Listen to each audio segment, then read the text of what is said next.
2400 साल पहले भारतवर्ष की इसी धरती पर चाणक्य ने घोषणा की थी कि जो राष्ट्र शास्त्र पढ़ना छोड़ देता है वो समाप्त हो जाता है।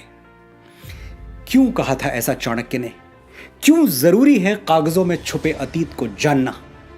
क्योंकि अतीत को जाने बिना भविष्य निर्माण की कोई संभावना है ही नहीं। जो देश अपना इतिहास भूल जाता है उसका भूगोल अपने आप समाप्त हो जाता है। जो लोग भुला देते हैं तारीख को अपनी, उन लोगों का ज्योग्राफिया बाकी नहीं रहता। पिछली कई सदियों से हमने अपने इतिहास की जमीनें लावारिस छोड़ रखी हैं।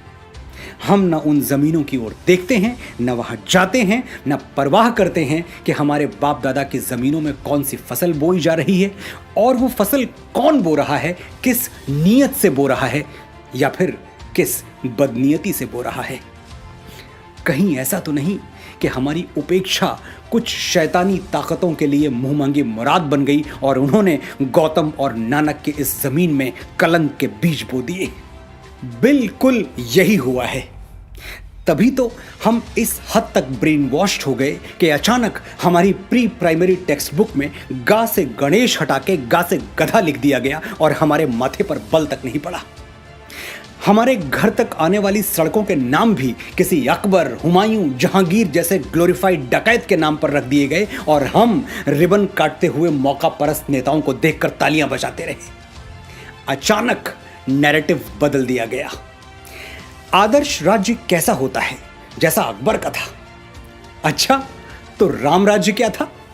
वो आदर्श नहीं था। और अकबर के राज में हजारों किसानों को जजिया न देने के लिए फांसी पर टांग दिया गया था। ये आदर्श राज्य में होता है? ये तो हमें ढोल बजा के बताया गया कि अकबर ने जजिया माफ कर दिया था, लेकिन माफी से पहले जजिया का खूनी इतिहास हमें कभी नहीं पढ़ाया गया। और उसी अकबर ने वापस गैर मुसलमानों पर जजिया लाद दिया था, यह भी नहीं पढ़ाया गया। चित्तौड़गढ़ में 30,000 सिविलियंस को जिहाद के नाम पर काट डालने वाला आदर्श राजा था। आगरे के किले के सामने मीना बाजार लगवाने वाला जिल्ले इलाही था। जिल्ले इलाही यानी खुदा की परछाई। यह कौन सा खुदा है जिसकी परछाई इतनी काली है? मुझे अफसोस होता है जब मेरे कुछ मुसलमान भाई मुगलों और तुर्कों की तरफ उठने वाली उंगलियों को इस्लाम की तरफ उठने वाली उंगली मान लेते हैं और उसके खिलाफ हो जाते हैं। जागिए, आप अकबर के वंशज नहीं हैं। आपके पूर्वज वही हैं जो हिंदुओं के हैं। आपका इतिहास वही है जो हिंदुओं का है। और अकबर ने तो इस्लाम को जड़ से मिटा देने के लिए कोई कोशिश बाकी नहीं रखी। पढ़िए इतिहास, समझिए दीन इलाही को। आप जान जाएंगे कि अगर अकबर का बस चलता तो इस्लाम का नामो निशान तक बाकी नहीं रहता। अपने हीरोज और विलेंस जात पात से ऊपर उठकर चुनिए, जो इस महान देश की परंपरा है। रावण कौन था? एक ब्राह्मण था। भगवान ब्रह्मा की डायरेक्ट ब्लड लाइन में जन्मा था। लेकिन आपने किसी ब्राह्मण को रावण की स्तुति करते हुए देखा है? हम सिर्फ इसलिए रावण को हीरो बना दें कि वो हमारी जाति का था, इतना छोटा नहीं सोचते हम। रावण खलनायक था और हम रहती दुनिया तक दशहरे में उसका पुतला फूंकते रहेंगे। और हम ही नहीं, हर जागा हुआ समाज यही करता है। अपने नायक और खलनायक बड़ी सावधानी से चुनता है। हिंदुस्तान में एक बहुत बड़ा तबका महमूद गजनबी को हीरो मानता है। ये लुटेरा अफगानिस्तान के एक छोटे से गांव गजनी से आया था और भारत पर इसने बेतहाशा जुल्म ढाए। सोमनाथ का पवित्र मंदिर हमारी आंखों के सामने लूट लिया और हम खड़े देखते रह गए। तो होना तो ये चाहिए था कि अफगानिस्तान गजनी को शूरवीर मानता और उसके नाम पर मॉन्यूमेंट्स बनवाता। लेकिन सच ये है कि अफगानिस्तान के इतिहास में गजनी की कोई जगह है ही नहीं। उसका जिक्र तक बड़ी मुश्किल से मिलता है।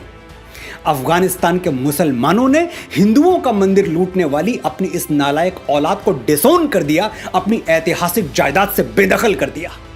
और दूसरी तरफ इतिहास में जगह किसको दी? कनिष्क को, जो कि कुश डायनेस्टी में जन्मा भारतवर्ष का एक महान बौद्ध राजा था। अफगानिस्तान में कनिष्क के नाम पर होटल्स हैं, इमारतें हैं, जबकि वो मुस्लिम देश है। लेकिन यही तो बात है कि हीरोज चुनते हुए हिंदू, मुसलमान, बौद्ध और क्रिश्चियन नहीं देखा जाता, बस चरित्र देखा जाता है, बशर्ते हमारे पास इतनी तटस्थ, इतनी न्यूट्रल आंखें हों। अफगानिस्तान ने अपनी पूजा पद्धति बदली, अपनी संस्कृति नहीं बदली। वो भारत के पूर्वजों को आज भी अपना पूर्वज मानते हैं और इससे सिद्ध होता है कि धर्मांतरण के साथ राष्ट्रांतरण होना जरूरी नहीं है। एक और इस्लामिक देश है इंडोनेशिया, जहां 87% 87% मुसलमान हैं, लेकिन वहां रामलीला ऐसी धूमधाम से होती है कि देखने वाले देखते रह जाएं। इंडोनेशियंस भी राम को अपना पूर्वज मानते हैं। उन्हें इस बात से कोई फर्क नहीं पड़ता कि उनके घरों में रामचरितमानस की जगह कुरान रखा हुआ है।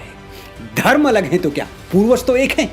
ये बात जिस दिन मेरे मुसलमान भाइयों को समझ में आ गई, उस दिन हिंदू मुस्लिम एकता के झूठे और राजनीतिक स्वार्थ से लिप्त नारे गायब हो जाएंगे और सचमुच मन के धरातल पर, आत्मा के धरातल पर हम एक हो जाएंगे।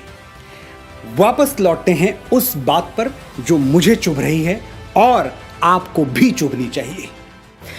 हमें चीख चीख कर बताया गया कि मुगल अंग्रेजों की तरह लुटेरे नहीं थे। वो हिंदुस्तान की दौलत लेके कहीं 7 समंदर पार दूसरे मुल्क में नहीं गए, यहीं रह गए। ठीक है, तो मैं आपके घर पर अटैक करता हूं, कुछ लूट के अपने घर नहीं ले जाऊंगा, बल्कि आपके ही घर में कब्जा करके रह जाऊंगा और आपको, आपके परिवार को, जो कल तक उस घर के मालिक थे, अपना गुलाम बना के रखूंगा। आप मुझे हीरो मानेंगे? नहीं मानेंगे। तो मुगलों को हीरो क्यों मानते हैं और क्यों ऐसी कमजोर दलीलें देते हैं जिस पर हंसी आ जाए? एक और दलील है कि मुगलों की हुकूमत में 200 सालों तक कोई सिविल वॉर नहीं हुआ, इतनी शांतिप्रियता बनी रही। यह किसी ने नहीं बताया कि ग्वालियर के किले में मुगलों की तरफ उठने वाली आंखों में जलता हुआ सरिया घोंप दिया जाता था। तो बगावत की हिम्मत कौन करता? और ग्वालियर कोई अकेला किला नहीं है। मुगलों के शासन में ऐसे हजारों कंसंट्रेशन कैंप्स थे जो हिटलर के कैंप्स को शर्मिंदा कर दें।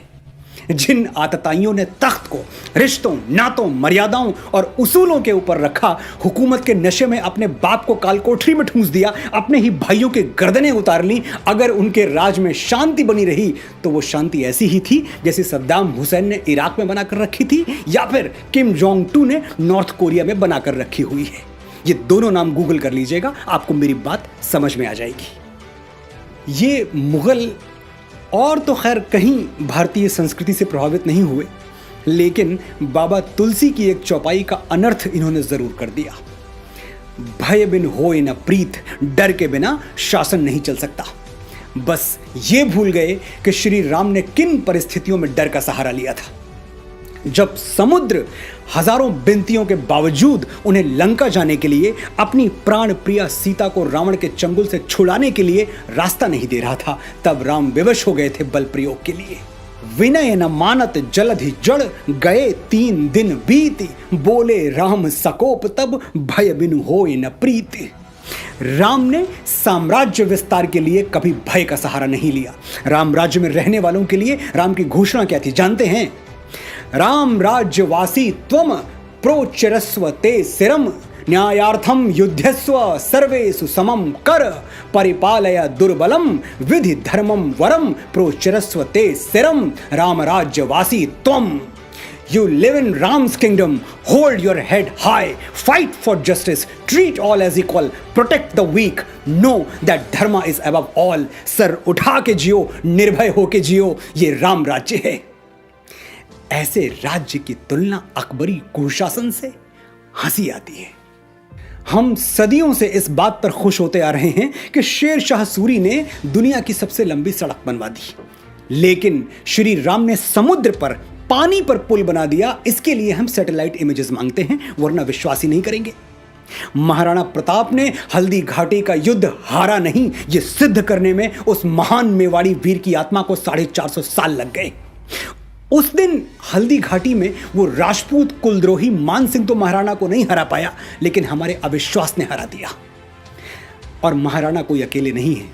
पता नहीं अपने कितने वीरों को हमने गुमनामी की अंधी सुरंग में एड़ियां रगड़ के मर जाने दिया और उन जालिमों को झुक के सलाम बजाते रहे जिनके दुष्कर्मों से भारत मां आज भी खून के आंसू रो रही है।